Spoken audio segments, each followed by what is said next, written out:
Alrighty, I'm making this video because there wasn't one and it would have been more helpful, but I had to kind of figure it out myself. There's a little bit of help on the internet, but not exactly. At least I didn't understand it correctly, but now I do, so I can help you out. So I am doing a delete of a Dimplex digital thermostat on this baseboard heater and installing a analog. This will have the little white knob that came with it once I install it into here. When I saw the punch out, I knew that it was going to be, or I was just almost certain there's got to be a way to install this that I bought. There's the little product packaging. The model number of it is right here for you.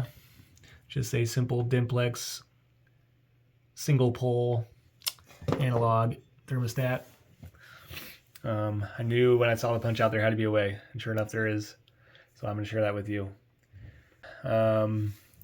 Your blue, yellow, and black wire, as well as these little white ones. So you'll have to disconnect these white ones to get this out of your way when you flip it over.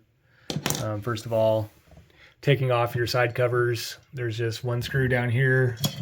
So your side cover sits like this. There's one screw holding it on down there. Same thing on the other side. One screw in here. Take those off. This just kind of pops off. Now you're exposed. And simply to delete your digital thermostat, blue, yellow, and the black connected to the circuit board. So I know there's a lot of black wires here, but only one of the black wires goes into the circuit board. This one right here. Okay. So disconnect all of those. I think, yeah, some of them, maybe the black and the yellow are connected to each other. The blue is connected to some of the hot wires coming out of the wall. Anyways, whatever those three are connected to. So undo your wire nuts, whatever you need to do. This guy was crimped on to, I know, the yellow and one of the blacks. Not sure which one. Doesn't matter. Disconnect those three, and you can literally leave them hanging out because they'll have zero power now that they're disconnected from all the power sources. But if you want to keep it neater, you can throw a wire nut on those three. That's what I'm going to do. I'm just going to shove this wire nut on there. Just wanted to show you what it look like without it. So let me explain the basic circuit.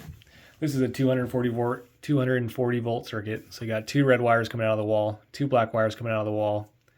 And then, yeah, pretend there's no thermostat. You would have two of the hot wires, which let's say red, are connected to the heating element wire. Okay, so that's what we got right here. So now your power is going through there. And then to get back around, it goes through this thermal overload switch or whatever it's called, thermal something switch. Okay, so your heating element wire goes into the switch, comes out of the switch right here. Then it would come up. There was a wire right here. This is original. And then goes back. There's a wire that comes back behind here. There it is. Goes back into the two black wires, going back to your breaker panel, and that's your simple circuit with no thermostat. So if you want to simply run your baseboard heater full blast all the time with no thermostat, you can disconnect these three, and that will simply be what happens. But we want to have a thermostat, so to connect that, all we do is add it into the circuit on the left side. So as you can see, very simply, that's what we have done. So this heating element wire coming out and going in will not be touched. What you're doing is you're taking one of your thermostat wires and wire nutting it to this one.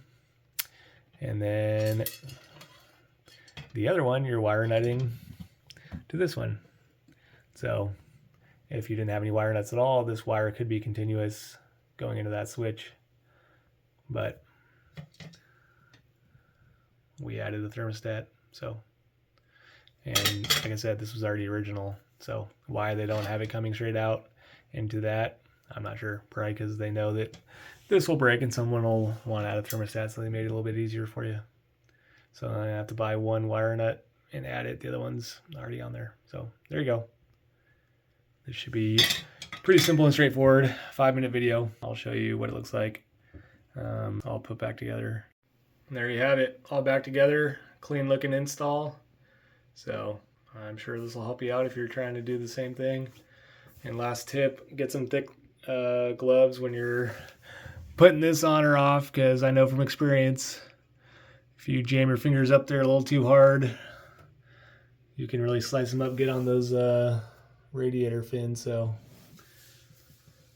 anyways, I'll catch you on the next one.